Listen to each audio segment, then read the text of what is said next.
विधायक मितकू आनंद ने कहा कि राज्य सरकार द्वारा आरंभ की गई दलित बंधु योजना संपूर्ण देश के लिए आदर्श है। उन्होंने आज विकाराबाद R&B गेस्ट हाउस में पार्टी के नेताओं के साथ एक संवाददाता सम्मेलन के दौरान यह बात कही। इसी संदर्भ में मितकू आनंद ने बताया कि मुख्यमंत्री केसीआर पहले ही अनेकों कल्याणकारी योजनाओं को आरंभ किए हैं।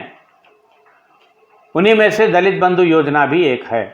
उन्होंने बताया कि इसी महीने की 16 तारीख को मुख्यमंत्री केसीआर हुजूराबाद में इस योजना का शुभारंभ करेंगे। उन्होंने साफ करते हुए कहा कि यह योजना केवल चुनाव के लिए नहीं है। गत 8 माह पूर्व ही मंत्री कोप्पुला ईश्वर के नेतृत्व में दलित विधायकों के साथ बैठक आयोजित की गई थी। विधायक ने बताया कि इस योजना के लिए राज्य के बजट में 1000 करोड़ रुपयों का प्रस्ताव किया गया है। दलित बंधु योजना द्वारा दलितों के परिवार विकास को हासिल करेंगे। उन्होंने इसी उम्मीद के साथ आगे बताया कि इस पर अध्ययन करने के लिए 16 तारीख को राज्य के जनप्रतिनिधि, अधिकारी आदि हुजूराबाद जा रहे हैं। विधायक आनंद ने बताया कि दलित बंधु योजना को राज्य के सभी निर्वाचन क्षेत्रों में विस्तारित किया जाएगा। इसी संदर्भ में उन्होंने बताया कि राज्य के प्रत्येक जिले के लिए 2-2 डिग्री कॉलेज स्वीकृत किए गए हैं। इसके लिए उन्होंने मुख्यमंत्री केसीआर को धन्यवाद ज्ञापित किया। వేరేగా ఉండేది డెవలప్మెంట్ విషయం చాలా వేరేగా ఉండేది కాబట్టి మాకు నమ్మకం ఉంది। ఇప్పుడు మీరు చూసిండ్రు మొన్న పరిగి లోపల మహబూబ్ నగర్ లోపల ప్రజాభిప్రాయ సేకరణ జరిగింది మొన్న 10 తారీఖు రోజు మీరు చూసిండ్రు। కాబట్టి ఏం చేస్తుండ్రు ఎమ్మెల్యేలు ఏం చేస్తుండ్రు, ముఖ్యమంత్రి గారు ఏం చేస్తుండ్రు, మంత్రి గారు ఏం చేస్తుండ్రు, ఎంపీ గారు ఏం చేస్తుండ్రు అని చెప్పి ప్రతిపక్షాలు అంటున్నాయి। కానీ వాస్తవాలు తెలుసుకొని మాట్లాడితే బాగుంటుంది। వాళ్ళు కాబట్టి ఆలోచన చేస్తే బాగా ఉంటుంది। ఓటు బ్యాంకు లాగా వాడుకున్నారు కానీ తండాలను మాత్రం గ్రామ పంచాయతీలు చేసినటువంటి పాపాన పోలేదు। తండాలను గ్రామ పంచాయతీలుగా చేసి మీ గ్రామాలను మీరే పాలించుకొని మీరే సర్పంచులుగా ఉండాలని అనేది ఏర్పాటు చేసినటువంటి ఘనత కూడా గౌరవ కేసీఆర్ గారికి దక్కుతుంది। కొంచెం ఆచితూచి చేస్తే బాగుంటుంది అనేటటువంటి మీ అందరికీ తెలియజేస్తా ఉన్నా। వికారాబాదు లోపల గౌరవ మంత్రి గారు సబితా ఇంద్రారెడ్డి గారు, అట్లాగే గౌరవ ZP chairperson MLC Mahender Reddy గారు, అట్లాగే ఎంపీ గౌరవ రంజిత్ రెడ్డి గారు, వీళ్ళందరూ కూడా మేము ప్లాన్ చేస్తూ ఉన్నాం। ఏం చేస్తే బాగుంటుంది, ఎట్లా చేస్తే బాగుంటుంది, ఉద్యోగాలు కావచ్చు, ఇంకొకటి కావచ్చు, ఏం చేస్తే బాగుంటుంది అనేటటువంటి ఆలోచనతో మేము బాగా చేస్తూ ఉన్నాము। गोशामहल क्षेत्र के भारतीय जनता पार्टी विधायक राजा सिंह फिर एक बार राज्य सरकार पर भड़क उठे।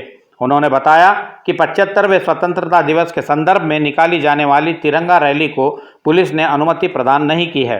उन्होंने सवाल करते हुए बताया कि रैली आयोजित की गई तो पुलिस मामले दर्ज कर जेलों में डाल दिया जाएगा कहकर पुलिस ने जो चेतावनी भरी बात कही है, यह कैसी बात है। विधायक राजा सिंह ने बताया कि प्रतिवर्ष उनके निर्वाचन क्षेत्र में भगत सिंह युवा संघ के कार्यकर्ता आज स्वतंत्रता दिवस समारोह को बड़े पैमाने पर भव्य रूप से आयोजित करते हैं, जिसके अंतर्गत युवक तिरंगा रैली आयोजित करते हैं। यह गत कई वर्षों से परिपाटी चली आ रही है, परंतु शाह इनायतगंज पुलिस ने सुरक्षा की दृष्टि से अनुमति देने से इनकार कर दिया है। राजा सिंह ने बताया कि राष्ट्र ध्वज के साथ रैली निकाली गई तो जेल को भेज दिया जाएगा कहने वाली पुलिस संभव तेलंगाना राज्य में ही रहती होगी। उन्होंने मुख्यमंत्री केसीआर को 8वें निजाम की संज्ञा देते हुए राज्य सरकार की तीखे शब्दों में आलोचना की।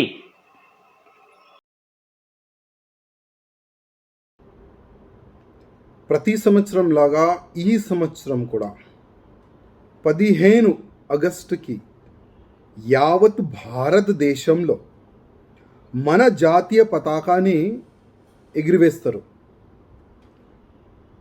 ఏ దేశంలో కూడా ఏ రాష్ట్రంలో కూడా జాతీయ పతాకాన్ని ఎగిరిపోయడానికి పర్మిషన్ పోలీసు నుంచి తీసుకోరు। కానీ దురదృష్టం చూడండి, మన తెలంగాణలో గోషామహల్ నియోజకవర్గంలో షహీనాజ్గంజ్ పోలీస్ స్టేషన్ లిమిట్లో ఎవ్రీ ఇయర్ బేగం బజార్ ఛత్రిలో 15 ఆగస్టుకి ఒక చిన్న ర్యాలీ తీస్తారు। అక్కడ కార్యకర్తలు చేతిలో కాషాయ జెండా ఉండదు, కానీ మన జాతీయ పతాకం ఉంటుంది। అది తీసుకొని ర్యాలీ తీస్తారు, ఒక మంచిగా సెలబ్రేట్ చేస్తారు। ఎందుకు? మన భారతదేశానికి స్వతంత్రం ఇవ్వాలనే వచ్చిందని చాలా మంచిగా సెలబ్రేట్ చేస్తారు అక్కడ లోకల్ ఆర్గనైజేషన్లు, భగత్ సింగ్ యువ సేన వాళ్ళు। गड्डी अन्नावरम स्थित फलों के मार्केट को बाटा सिंगारम स्थित लॉजिस्टिक पार्क में स्थानांतरित करने के लिए अधिकारी अपनी तैयारियों में जुट गए हैं। इस संबंध में मार्केट स्थानांतरण संबंधी व्यवस्थाओं तथा कार्यों का विधायक मंचिरेड्डी किशन रेड्डी तथा विधायक देवीरेड्डी सुधीर रेड्डी ने निरीक्षण किया।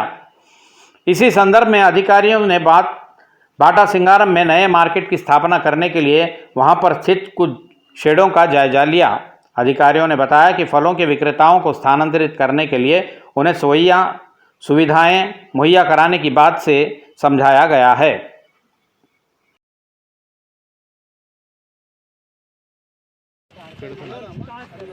కార్నర్ ఇచ్చారు కదా సార్ మొత్తం ఈ రీతి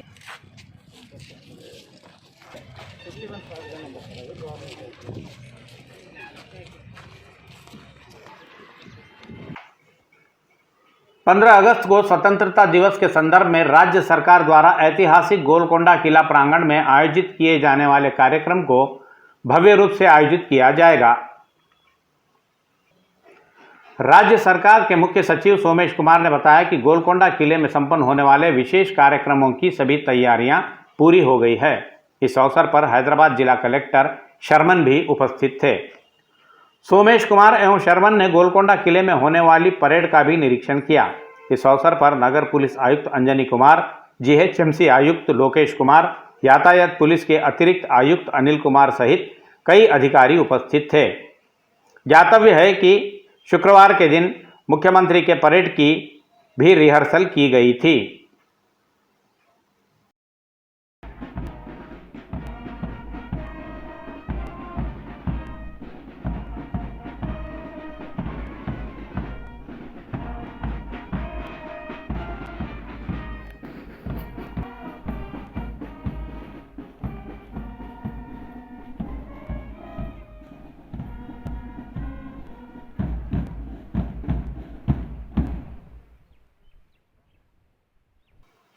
हुजूराबाद में टीआरएस पार्टी द्वारा निकाली गई रैली की सर्वत्र आलोचना हो रही है। कोविड नियमों के साथ यातायात पुलिस सामान्य जनता के साथ सख्ती से पेश आ रही है, लेकिन इस संबंध में यह स्पष्ट दिखाई दे रहा है कि यह सब जनप्रतिनिधियों पर लागू नहीं होते। इस विषय को लेकर एक आम आदमी ने अपनी व्यथा को सामाजिक माध्यमों पर पोस्ट किया है। वह फोटो इस समय वायरल हो गई है। मुख्य रूप से इस चित्र को देख रहे नागरिक उसे संलग्न कर कई प्रकार की आलोचनाओं की बरसात कर रहे हैं। लोगों ने अपने अनुभवों का बयां करते हुए बताया कि हुजूराबाद में गत दिनों मास्क न लगाने पर लोगों को पुलिस ने 1,000 रुपए का जुर्माना लगाया था। आज टीआरएस की रैली में मंत्री भी मास्क नहीं लगाए हैं तो पुलिस उन्हें देखकर भी अनदेखा कर रही है। इसे पुलिस का एक पक्षीय व्यवहार बताया। लोगों ने सवाल किया कि बाइक रैली में स्वयं मंत्री द्वारा मास्क न पहनना भी लोगों के लिए सवाल बन गया है। जनसामान्य में से तो कुछ लोग कह रहे हैं कि हम पर तो जुर्माना लगाया गया है, वैसा ही जुर्माना मंत्रियों आदि पर भी लगाना चाहिए। यह ऐसा हो तो बाइक रैली में मंत्री हरीश राव, गंगुला कमलाकर सहित कुप्पुला ईश्वर समेत अन्य कई नेताओं के चित्र वायरल हो गए हैं।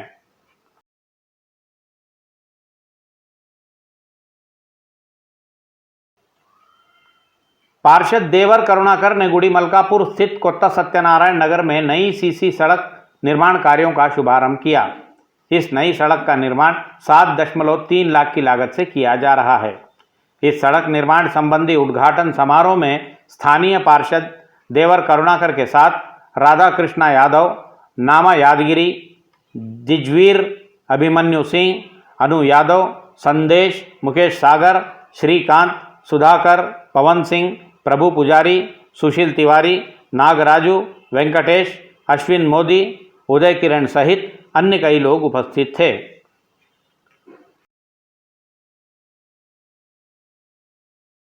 ग्लेनिगल्स ग्लोबल अस्पताल के सीईओ गौरव खुराना ने कहा कि अवयव दान के अंतर्गत अवयवों को संबंधित अस्पतालों को यथासमय पहुंचाने की कार्रवाई के दौरान पुलिस विभाग मुख्य भूमिका निभाते हुए महत्वपूर्ण सेवा प्रदान कर रहा है। उन्होंने कहा कि इस दौरान कानून व्यवस्था एवं यातायात समस्याएं न आए, इसके लिए बड़े पैमाने पर पुलिस द्वारा इंतजाम किए जा रहे हैं। विश्व अवयव दान दिवस के संदर्भ में हैदराबाद नगर पुलिस आयुक्त कार्यालय में गौरव खुराना ने पुलिस आयुक्त अंजनी कुमार से मिलकर उनका सम्मान किया। तत्पश्चात कानून व्यवस्था के अतिरिक्त आयुक्त DS चौहान, यातायात पुलिस विभाग के अतिरिक्त आयुक्त अनिल कुमार, DCP LH चौहान का भी खुराना ने भव्य रूप से सम्मान किया। इस अवसर पर पुलिस आयुक्त अंजनी कुमार ने कहा कि अवयवों का दान करने से हम सामने वाले एक और व्यक्ति की जान बचाने वाले कहलाते हैं। उन्होंने बताया कि ग्लेनीगल्स ग्लोबल अस्पताल गत कई दिनों से अवयवों का प्रत्यारोपण करने की सेवा में समर्पित रूप से लगा हुआ है। इस अवसर पर डॉक्टर अश्विनी आरेश्वर आदि उपस्थित थे।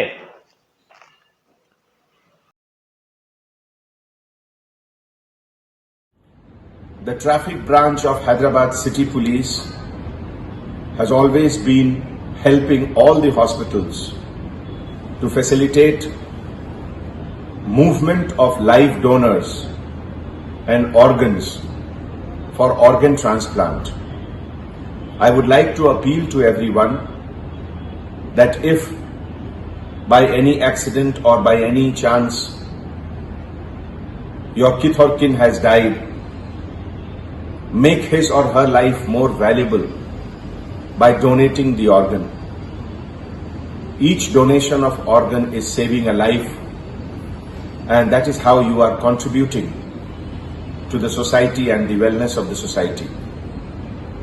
Hospitals like Glendale Global Hospital, they are one of the pioneers in this field, and on behalf of City Police, I compliment them for organizing series of such organ donation and organ transplant. Thank you. Bharatiya Janata party के नेताओं ने police पर भड़कते हुए कहा कि Saidabad police Bharatiya Janata Yuva Morcha के नेताओं कार्यकर्ताओं के खिलाफ अवैध मामले दर्ज कर उन्हें अकारण परेशान कर रही है। इस बात को लेकर भाजपा के नेताओं ने आज मलकपेट सहायक पुलिस आयुक्त कार्यालय के समक्ष धरना दिया। उन्होंने मांग की कि BJYM नेताओं पर दर्ज किए गए मामलों को पुलिस तत्काल वापस ले लें। भाजपा नेताओं ने पुलिस से सवाल किया कि क्या लोकतंत्र शासन में विरोध प्रकट करने पर पुलिस मामले दर्ज किए जाते हैं। इस संदर्भ में नेताओं ने सरकार के खिलाफ नारेबाजी भी की। इस धरना कार्यक्रम में पार्षद श्वेता रेड्डी, भाग्यलक्ष्मी, अरुणा रेड्डी सहित अनेकों कार्यकर्ता शामिल थे। ज्ञातव्य है कि रोजगार भर्तियों की अधिसूचना जारी करने की मांग को लेकर मंत्री तलसानी की कार पर चढ़कर विरोध करने पर ईश्वर यादव, दिनेश गौलीकर, शिव चंद्रगिरी, भरत तथा राजेश को पुलिस ने गिरफ्तार किया था।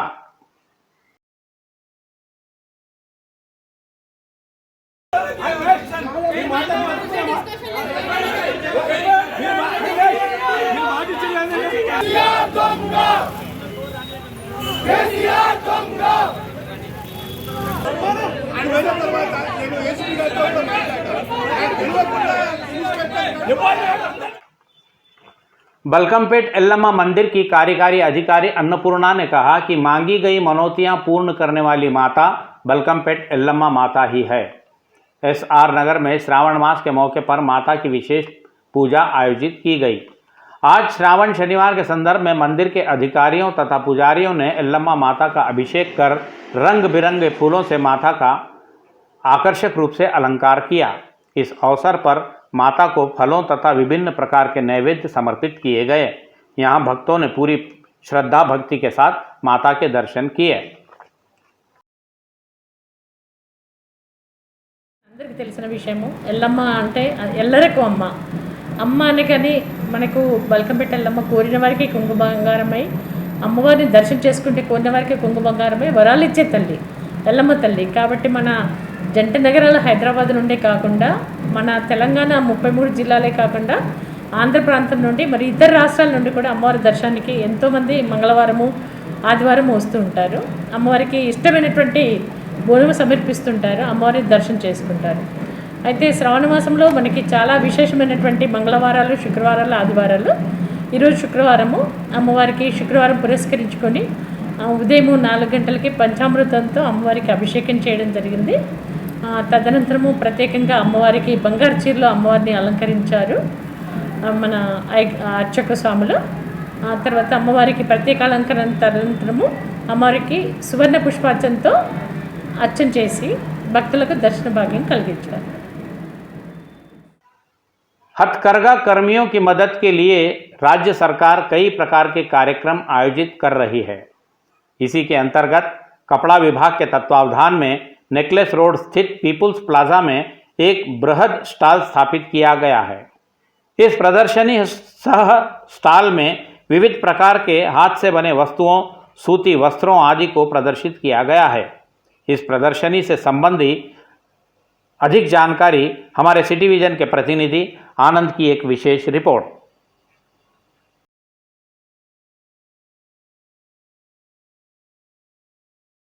ఇప్పుడు మనం పీపుల్స్ ప్లాజాలో ఉన్నాం. సో మరి ఇక్కడ నేషనల్స్ హ్యాండ్లూమ్స్ డే సందర్భంగా ఇక్కడ చేనేతల్ని కాపాడుకుందాము అనేటువంటి నిబంధనతో అయితే తెలంగాణ గవర్నమెంట్ ఈ యొక్క చేనేత వృత్తులను ప్రోత్సహించే విధంగా ప్రతి చేనేత కార్మికుల్ని ఆదుకోవాలి అనేటువంటి విధంగా ప్రతి ఇయర్ కూడా ఎంతో ఘనంగా ఈ యొక్క వేడుకలను అయితే నిర్వహిస్తూ ఉంటారు. ఈ యొక్క స్టాల్ని అయితే ఏర్పాటు చేశారు. చాలా గ్రాండ్ గా పెద్ద ఎత్తున కూడా ఏర్పాటు చేశారు. ఇప్పుడు మనం చూస్తా ఉన్నాం. సో మరి ఇక్కడ స్క్రీన్ పైన అయితే చూస్తే ఇక్కడ ఉన్నటువంటి చేనేత కార్మికులను ప్రోత్సహించే విధంగా అయితే పెద్ద స్టాల్ ని ఏర్పాటు చేసి వారికి సంబంధించినటువంటి ప్రతిదీ కూడా ఇక్కడ ఏర్పాటు చేసే అవకాశం అయితే కల్పిస్తూ ఉంటారు. ఇక్కడ ఉన్నటువంటి స్టాల్స్ నిర్వాహకుల్ని అడిగి మనం తెలుసుకుందాం.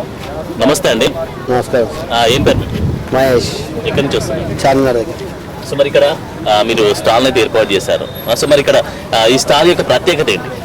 ఇక్కడ మా దగ్గర స్పెషల్ ఐటమ్ ఏంటంటే ఇది ఎక్కడ దొరకదండి. ఇది మనం ఓన్గా తయారు చేసుకున్నది. బట్టల పైన మరకలు పోతుంది, ఎండి బంగారం కడుకోవచ్చు, దేవుడి విగ్రహాలు అలాంటివి కడుకోవచ్చు. ఇది టోటల్లీ హెర్బల్, ఇది నో కెమికల్స్. అలాంటిది చూపెట్టమంటే చూపెడతాను నిదర్శనం. ఇప్పుడు మెయిన్గా ఇప్పుడు ఇక్కడ ఎలాంటి ఏర్పాటు చేశారు మీకు? మాకు ఇక్కడ స్టాల్స్ ఫ్రీగా ఇస్తారు, డబ్బులు ఏం తీసుకోరు. మాకు అన్ని సౌకర్యాలు కల్పిస్తారు. తినడానికి అన్నం అన్నీ ఏర్పాటు చేస్తారు, ఉండడానికి కూడా ఇస్తారు మాకు. అయినా మాకు ఇక్కడ దగ్గరలో కాబట్టి, లోకల్ కాబట్టి ఇంటికి వెళ్ళిపోతాం. మరి ఎలా అనిపిస్తుంది ఇక్కడ పెట్టడం? సేల్ బాగానే ఉంది, మాకు బ్రహ్మాండంగా ఉంది, జనాలు బాగానే వస్తున్నారు. ఇక్కడ స్టాల్ ఏర్పాటు చేసినటువంటి మరికొంతమందితో మనం మాట్లాడే ప్రయత్నం చేశాం. बताओ ना वो स्टॉल का मतलब? ये ज्वेलरी एंटीक ज्वेलरी है, ये पूरा दिल्ली वाला आइटम होता है, खुद बनाते हैं, अपने हाथ से बनाते हैं. సో మనం చూసాం ఇక్కడ ఏర్పాటు చేసినటువంటి ఈ స్టాల్స్లో ప్రతి ఒక్కరు కూడా బాగుంది. దాంతోపాటు ఇక్కడ మేము ఏర్పాటు చేసుకోవడానికి కూడా తెలంగాణ గవర్నమెంట్ నుంచి మంచి ఏర్పాట్లు అయితే చేశారు. సో మరి మాకు ఇబ్బంది లేకుండా అయితే చూస్తూ ఉన్నారు. సో దాంతోపాటు మేము పెట్టినటువంటి వీటి కూడా బాగా పబ్లిక్ కూడా మంచి రెస్పాన్స్ వస్తుంది అని చెప్పేసి చెప్పినటువంటి సిచ్యువేషన్ అయితే చూస్తున్నాం. మా దగ్గర పోచంపల్లి ఇక్క శారీసు, కాటను, పట్టు శారీస్ ఉంటాయి. అదేవిధంగా కాటన్ బెడ్షీట్స్ ఉంటాయి. 90-108 సైజు, 60-90 సైజు, ఇది పిల్లోతో సరసమైన ధరలకు లభిస్తాయి. 91 వచ్చి ఆర్ఆర్ బెడ్షీట్ వచ్చేసి 700 రూపాయలకు వస్తుంది. 4 బెడ్షీట్ వచ్చేసి 500కు వస్తుంది. అదేవిధంగా లేడీస్కి ఎంతో ఇష్టమైన టాప్స్, చాలా కొత్త రకాలు తీసుకొచ్చాం. అదేవిధంగా fridge covers, bags, dress materials మొత్తం సెట్టు, ఈ విధంగా అనేక రకాలుగా ఇక్కత్కు సంబంధించినవి మేము తీసుకొని వచ్చాము. కానీ ఇక్కడ చూస్తే పబ్లిసిటీ అంత బాగాలేక ఎవరు అంత రావట్లేదు, మేము అనుకున్నంత సేల్స్ రావట్లేదు. మేము ఇక్కడ 4th ఇయర్ ఈఎల్పి ప్రోగ్రామ్ కింద ఈ స్టాల్ పెట్టాము మా కాలేజ్ తరఫున. నేను ప్రజెంట్ మీరు చూస్తుంది ఆర్ఎన్సిఎస్ డిపార్ట్మెంట్. ఇందులో మేము different varieties of indoor plants పెట్టాము. ఏవైతే ఆక్సిజన్ అంటే లైక్ మనకి ఆర్టిఫిషియల్గా కనిపించినా కూడా ఆక్సిజన్ ఎక్స్చేంజెస్ ఇవి. వీటికి ఎక్కువ సన్లైట్ అవసరం లేదు. 2 hours పర్ డే సన్లైట్ కావాలి. అండ్ ఆల్టర్నేట్ డేస్ మనం కొంచెం వాటర్ పోసినా ఇవి పెరుగుతాయి. అండ్ ఇవి ఏ కంటైనర్స్లో అయినా గ్రో చేసుకోగలము. ఇలాంటి ప్లాంట్స్ మేము పెట్టాము ఇందులో. సో దట్ ఇప్పుడు ప్రజెంట్ మనం అందరం ఫ్రెష్ ఎయిర్ గురించి మనం చాలా వేరే వేరే ప్లేసెస్కి వెళ్తున్నాము. లైక్ ఎక్కడైతే ఎక్కువ ఫారెస్ట్ ఏరియాస్ ఉంటాయో అలాంటి ఏరియాస్కి వెళ్ళి రెస్ట్ తీసుకోవాలనుకుంటాం. అండ్ ఆ ప్లాంట్స్ అనేవి మనకి రిఫ్రెష్మెంట్ని ఇస్తాయి. అలాంటి ప్లాంట్సే మనం ఇంటికి వెళ్ళిన వెంటనే ఆ టేబుల్ మీద చూస్తే కొంచెం రిఫ్రెష్మెంట్ వస్తుంది అన్న థాట్ తోటి ఈ టైప్ ఆఫ్ ప్లాంటింగ్ అవన్నీ మేము టేకప్ చేసాము మ్యామ్ ఇచ్చిన ఐడియా తోటి. యాక్చువల్గా ప్రొడక్షన్ సెంటర్ వచ్చేసి కోయిలగూడ విలేజ్. అక్కడ మాకు దగ్గర అరౌండ్ 150 లూమ్స్ ఉన్నాయి. సో ఇవన్నీ డన్ బై హ్యాండ్లూమ్. మేమన్నీ dupattas, saris, dress materials and fabrics అన్నీ మ్యానుఫ్యాక్చరింగ్ చేస్తూ ఉంటాం. మా బిజినెస్ వచ్చేసి ఇది మా ఫోర్ ఫాదర్స్ నుంచి వస్తుంది. సో డికేట్స్ నుంచి మేము కంటిన్యూ చేస్తున్నాం. సో మేము ఆన్లైన్ ద్వారా టేకప్ చేసి అందరికీ హోల్సేల్, బల్క్, రీటైల్గా చాలా ఇక్కడ సప్లై చేస్తున్నాము. ఇండియా ఇంకా వేరే స్టేట్స్లో కూడా పంపిస్తున్నాము. సో ఐ హోప్ ఇది రెస్పాన్స్ బాగుంది. అందరూ అవేర్నెస్ వచ్చింది, హ్యాండ్లూమ్ ప్రోడక్ట్స్ వేసుకోవాలి, బాడీకి కాటన్ది మంచిదని మంచి ఫీడ్బ్యాక్ అయితే వస్తుంది. సో ఇంకా బాగా దీన్ని ఇంకా ఎంకరేజ్ చేయాలని, ఇంకా అందరు దీన్ని హ్యాండ్లూమ్ ప్రోడక్ట్ యూజ్ చేయాలని మేము విష్ చేస్తాం. చూసారు కదండి, ఇక్కడ ఉన్నటువంటి చేనేత కార్మికులు చేసినటువంటి వారి యొక్క కళా నైపుణ్యాన్ని. సో మరి ఇక్కడికి సంబంధించినటువంటి శారీసే కానీ లేకపోతే ఇంకా వాళ్ళు హ్యాండ్ మేడ్ అంటే వాళ్ళు ఓన్గా రెడీ చేసినటువంటి ప్రతి డిజైనింగ్ కూడా ఎంతో అద్భుతంగా ప్రతి ఒక్కరిని ఆకర్షించే విధంగా అయితే ఇక్కడ ఉంది. మరి ప్రతి ఒక్కరిని కూడా అంటే చేనేత కార్మికులను ఆదుకునేటువంటి ప్రయత్నం అయితే సక్సెస్ఫుల్గా నడుస్తుంది అనేటువంటి నిబంధన అయితే ఉంది. మరి దాంతోపాటుగా అధికారులు అయితే మంచి ఏర్పాట్లు చేశారు. సో దాంతోపాటు ఇంకా కొంచెం పబ్లిసిటీ చేస్తే బాగుండు అని కూడా ఇక్కడ ఉన్నటువంటి స్టాల్స్ యజమానులు కూడా చెప్తున్నటువంటి సిచ్యువేషన్ చూస్తున్నాం. సో మరి ఏది ఏమైనప్పటికీ కూడా చేనేత కార్మికులు ప్రోత్సహించేటువంటి ఈ యొక్క స్టాల్స్ ఏర్పాటు కానీ ఈ యొక్క ప్రదర్శన కానీ అందరినీ ఆకట్టుకునే విధంగా ఉంది అని కూడా చెప్పవచ్చు. ఇది ఇక్కడ పరిస్థితి. కెమెరా పర్సన్ కృష్ణతో ఆనంద్, సిటీ విజిట్ హైదరాబాద్. तेलंगाना उच्च न्यायालय के एजीपी अधिवक्ता गोरिगे मल्लेश ने बीरप्पा स्वामी सदन में नित्य अन्नदान योजना के अंतर्गत 51,000 रुपयों का अनुदान दिया. उप्पल स्थित अपने निवास में इससे संबंधी राशि चेक के रूप में बीरप्पा स्वामी सदन के संचालकों को उन्होंने भेंट की. इस संदर्भ में समिति के सदस्यों ने गोरिगे मल्लेश को धन्यवाद ज्ञापित किया और कहा कि आप पर सदा ब्रह्मरांबा मल्लिकार्जुन स्वामी का आशीर्वाद बना रहे. హైదరాబాద్ వాస్తవ్యులు ఉప్పల్ నివాసి శ్రీ గురిగే భిక్షపతి గారుల వాళ్ళ పుత్రుడు శ్రీ గురిగే మల్లేశం గారు శ్రీ బీరప్ప స్వామి సదనం నిత్యాన్నదాన పథకం కింద 51,000 రూపాయలు స్వాస్థ్య అన్నదానం పథకం కింద విరాళంగా ఇచ్చారు. వారికి శ్రీ బీరప్ప స్వామి సదనం మరియు శ్రీ బ్రహ్మరాంబ మల్లికార్జున స్వామి వారిల ఆశీస్సులు ఉండాలని మా కమిటీ ద్వారా వారిని వేడుకుంటున్నాను. వారికి అభినందన తెలియజేస్తున్నాము. మరియు మున్ముందు ఇలాంటి కార్యక్రమాలు ఎన్నో చేపట్టాలని వారికి అమ్మవార్ల శివపార్వత ఆశీస్సులు ఉండాలని ప్రార్థిస్తున్నాను. ధన్యవాదాలు. Thank you. జై బీరప్ప, జై. उस्मानिया विश्वविद्यालय परिधि में संचालित विविध पाठ्यक्रमों से संबंधी परीक्षा तिथियां निर्धारित की गई है. इस संबंध में उस्मानिया विश्वविद्यालय के परीक्षा नियंत्रक प्रोफेसर श्री राम वेंकटेश ने एक अधिसूचना जारी की. अधिसूचना के अनुसार MPED प्रथम सेमेस्टर रेगुलर की परीक्षाएं इस माह की 24 तारीख से तथा MSc प्रथम सेमेस्टर मेन तथा बैकलॉग द्वितीय तथा तृतीय सेमेस्टर की परीक्षाएं 25 अगस्त से आयोजित की जाएंगी. श्री राम वेंकटेश ने बताया कि संबंधित पाठ्यक्रमों के विद्यार्थी वेबसाइट पर परीक्षाओं से संबंधी पूरी जानकारी प्राप्त कर सकते हैं. तेलुगु फिल्म जगत के अर्थात टॉलीवुड के युवा अभिनेता निखिल सिद्धार्थ का साइबराबाद पुलिस आयुक्त सज्जनार ने सम्मान किया. कोरोना महामारी की दूसरी लहर के दौरान अभिनेता निखिल सिद्धार्थ द्वारा की गई सेवाओं के साथ साथ प्रथम पंक्ति के कोरोना योद्धा पुलिसकर्मियों के साथ उनके महत्वपूर्ण सेवा कार्य के लिए सज्जनार ने उनका भव्य सम्मान किया. इस मौके पर पुलिस आयुक्त सज्जनार ने निखिल का शाल ओढ़ाकर सम्मान किया. इस बात को अभिनेता निखिल ने अपने ट्वीट पर जनता के बीच यह संदेश बांटा है. उन्होंने अपने ट्विटर संदेश में कहा कि कोविड फैलने के समय मेरे द्वारा की गई सेवाओं को एक पहचान देकर कमिश्नर ऑफ पुलिस ने मेरा जो इस प्रकार से सम्मान किया है, इसे मैं अपना गौरव मानता हूँ. उन्होंने इस सम्मान के लिए जनता को भी धन्यवाद ज्ञापित किया.